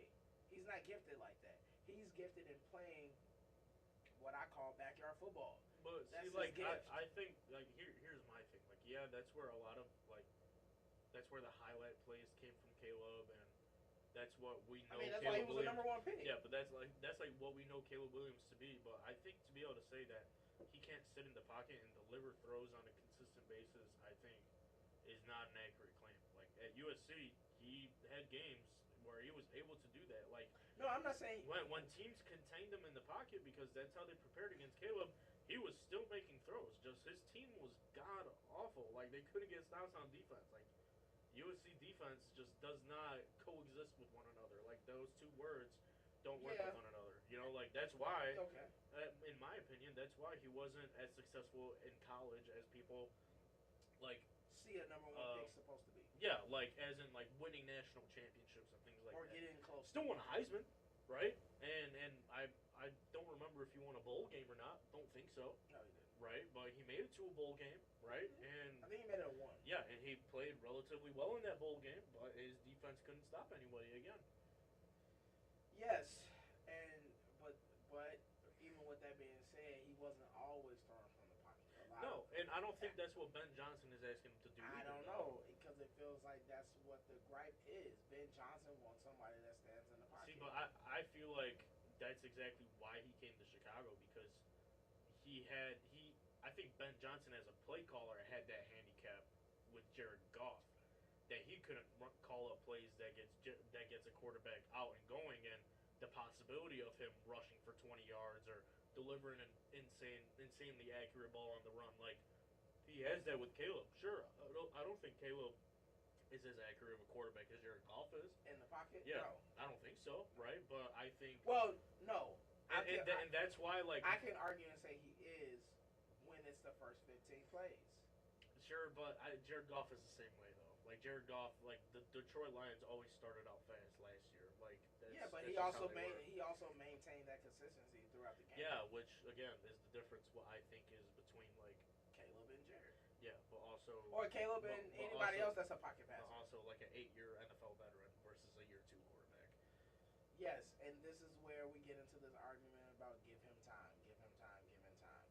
How much time does he need before we're going to pay him $70 million a year? I mean, you know how much time you got. We You got you one more time year.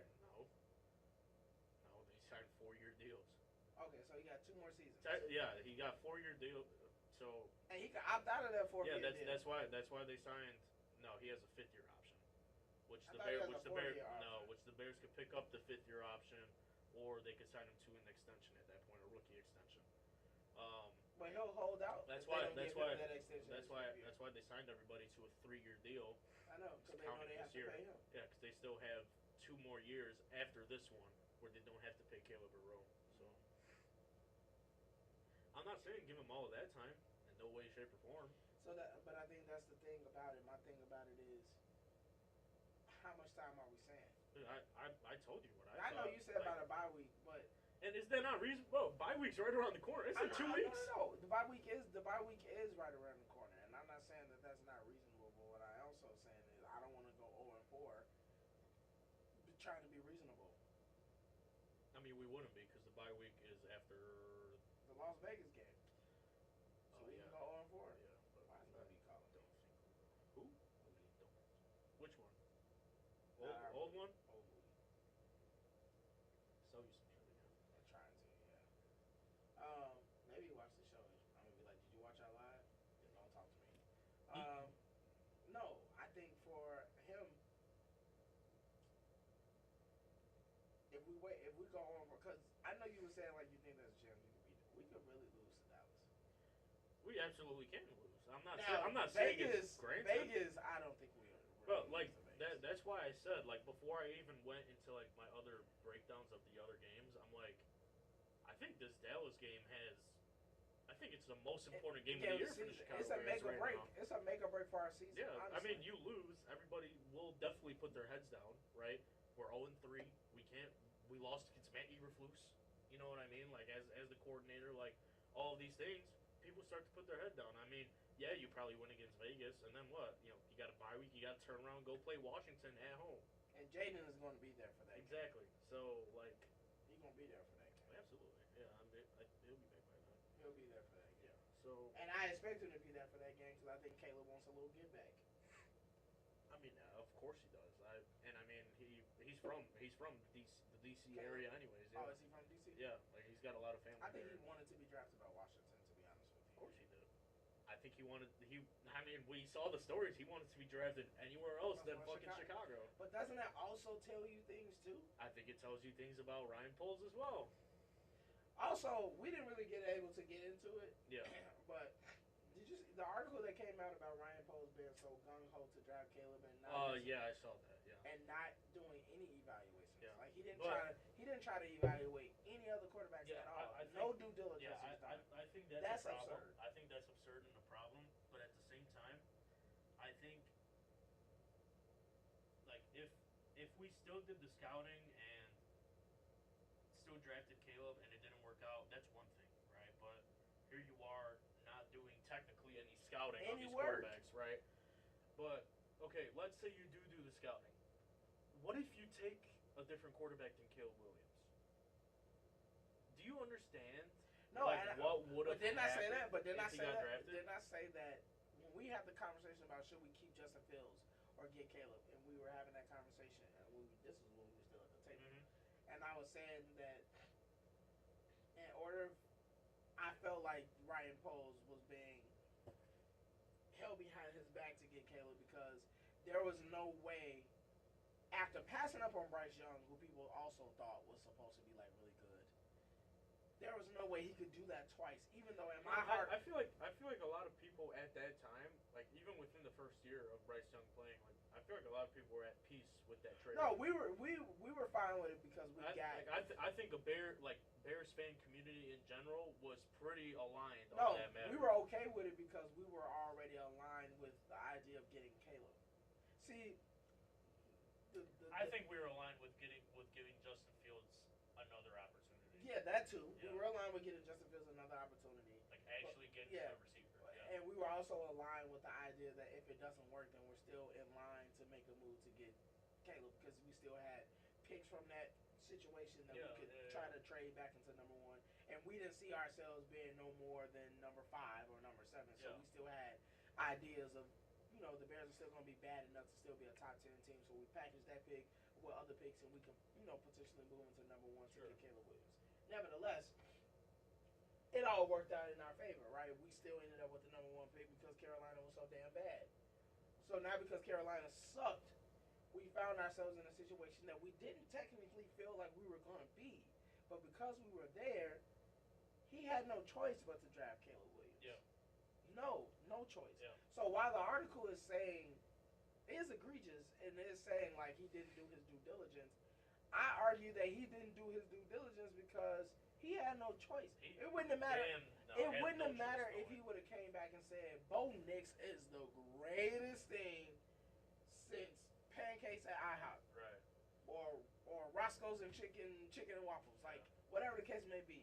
He could have came back and said all those type of things. And it wouldn't have mattered. No. Because the Bears organization would have said, cool. So at number 1, we want to hear Caleb Williams. He could have came back and said anybody. Business-wise, and for the pandemonium that was behind Caleb Williams, he had no choice to draft Caleb. Here's my thing. But I still hate the fact that at least let the article say it.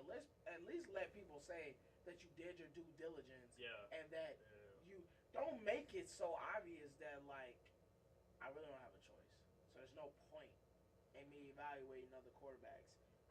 We're getting Caleb regardless of whether or not he's great or not because this is what we are in a position where everybody is saying Caleb is the number 1 pick. We got the number 1 pick. Do I want to be the dumbass that doesn't do it? And like you were about to say, he goes to Washington, balls, and the argument that you were making is Jaden Daniels comes here and it's a bad season. Because I wholeheartedly believe that that's what would happen. Because I think that's how porous of a franchise the Chicago Bears are. Even though I argued opposite, I said that Caleb would have went to Washington, still been bad, and Jaden Daniels would have came to us and we would have had a better season. I can understand how you lose your job if Caleb goes to Washington, balls out, you had a chance to get him, and we get Jaden Daniels and he stinks it up. You have a better chance and an opportunity to keep your job if you draft, quote-unquote, the generational talent.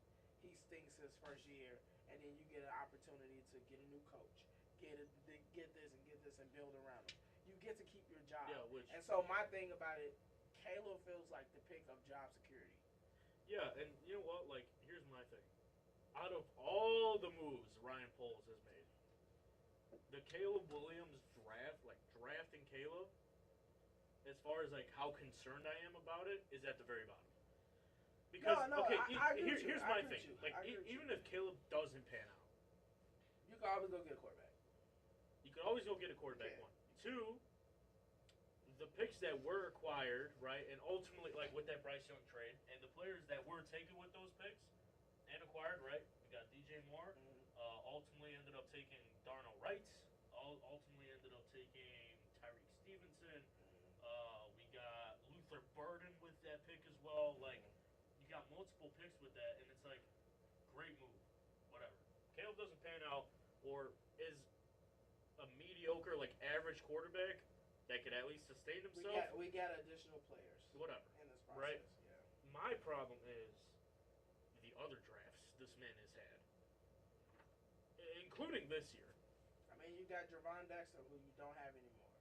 What do you mean? I mean, you got Javon Dexter, the other kid that you drafted. Actually, the kid that you drafted before Javon Dexter and the defensive interior you don't have anymore. I forgot his name. Look, let me. I just want to look this up, like, because I was looking at it, like. Why you look that up, Brian? How's the concert?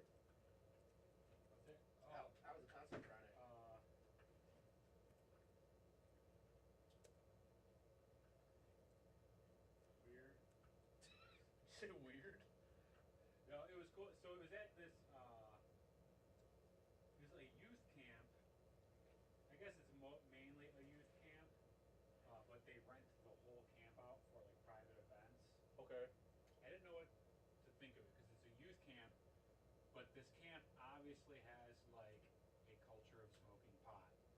Because like the cabins had like neon like joints like lit up, they're like marijuana leaves and everything. Where so I'm like, is the youth camp like part just like a cover?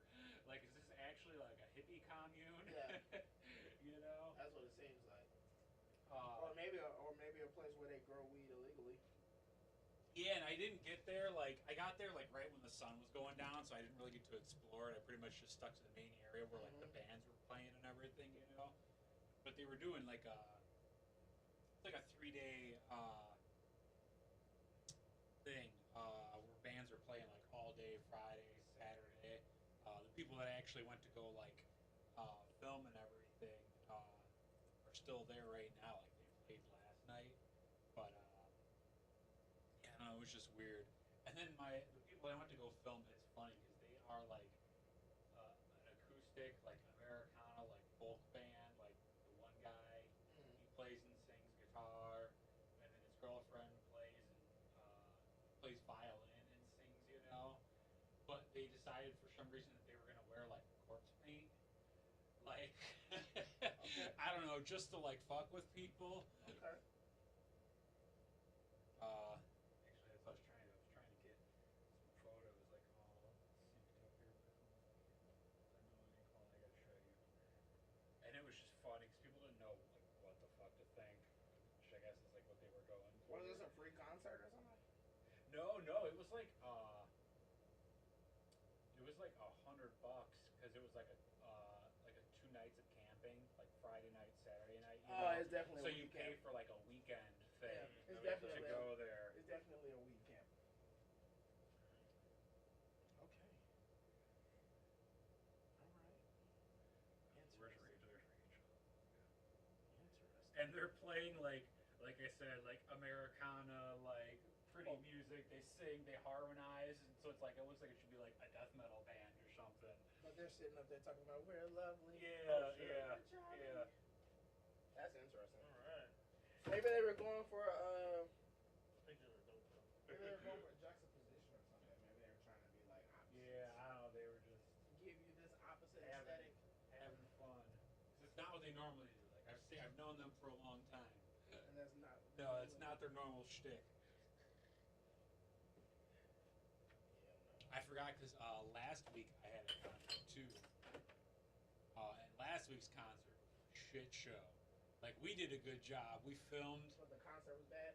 Like the audio was bad. Like I got there and like the sound guy was like panicking, and I had been trying to talk to him all week, trying to figure out how we were gonna record the audio for the show, you know. And he's like, "Man, it's at this place called Dirty Nelly's. It's in Palatine." And he's like, they have a new sound person there. Their old person just left, like the house sound. And this guy is like supposed to go there and run the sound system that they have in. He's like, but I haven't been able to get a hold of like the house sound person to like find out how everything is actually hooked up, how it's all routed. He's like, I know how to use that mixer.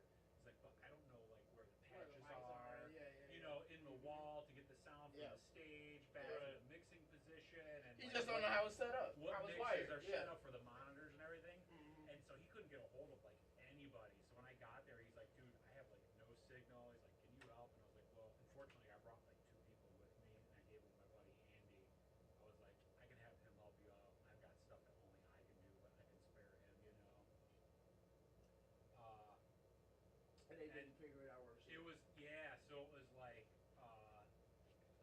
I brought my laptop to record. Basically, I was just recording everything that was coming into the mixer, and like ideally I would get everything recorded, and it wouldn't matter if it sounded like shit in the house or whatever. As long as everything was like physically plugged in, I should be able to connect it and like mix it in post. You know? get what you got. Yeah. Go back to listen to the recordings, the whole first set, one of the guitars and the keyboard were just completely missing. And then the bass guitar just was going like the whole night, so there's no bass guitar in any of it, you know? Oh my god. Yeah. So the idea was that they were going to record the whole thing and then pick like 5 or 6 of like their favorite performances, you know. And it's like, okay, well now we have to basically say fuck the whole first set, pick some stuff out of the second set, but still like you're gonna have your bass player like re-record his parts if he can, like to have it sound like a full mix. Send it to you. Yeah. You know, yeah. So basically, the bass player got to send you a track. Yeah, yeah. So I guess you know they'll pick out the songs they actually want to do, you know, and then I'll set him the rest of the track, you know, and then he can try to overdub his part, which it should be easy enough to fake. He didn't seem like a guy that was like improvising a lot. So that's the problem too. Like if you're improvising on the spot, you Right. play everything Yeah, exactly like the jazz. same. It's hard to make it like the fingers match up and everything if I'm trying to do a close up of him while he's playing and Yeah, stuff. right. You know? Because if it was a jazz band, you're fucked. Yeah, yeah. They do everything improv. They do everything improv in jazz.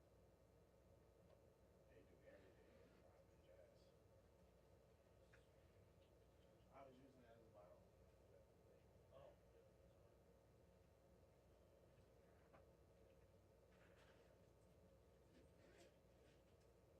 Take one for the road. Yeah, you're gonna take one for the road. You gonna drink it now? All right, let's go then. Let's go. For the road. I'm Polish. We don't do that. I mean, we do, but I don't. Maybe you do. You're a good boy. Yeah, let's go to 21. I 18 is 35. 35 with kids. You'll be drinking in the car. With them. In the car with you. A wife that makes me depressed. They would tell you my old kickboxing, my Muay Thai coach was Polish, from Poland. I think you did like first couple. Does he drink? I weeks think, we were yeah, here. well, I think I already told you the story there because I just remember I was like drinking with him. We were like partying one night, and he was yelling at us. He's like, "You stupid fucking Americans! You play a drinking game, you win. You don't drink." He's like, "Polish drinking game, drink." He's like, you win, you drink. You lose, you drink.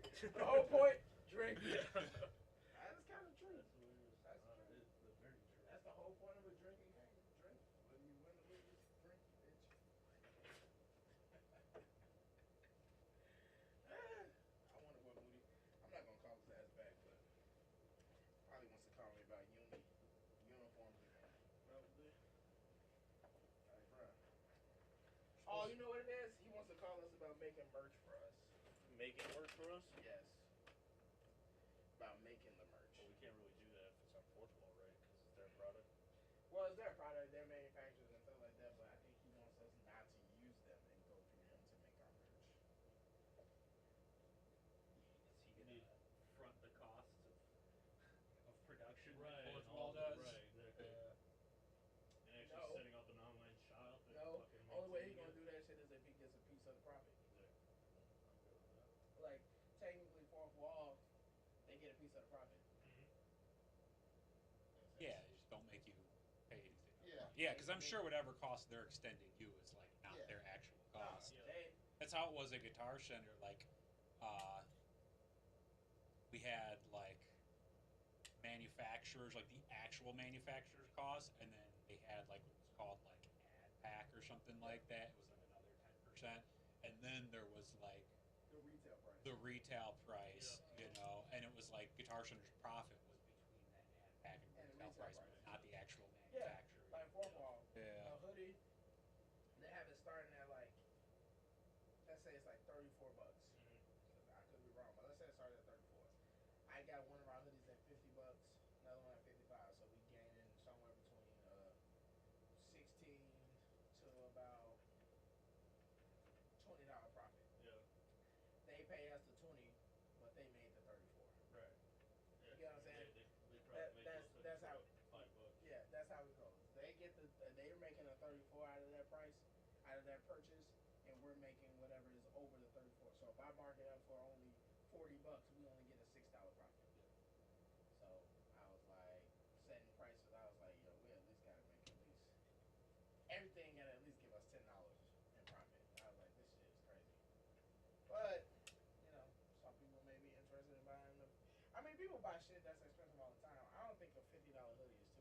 Yeah, one thing I learned, man, it's like you cannot shop with your own budget.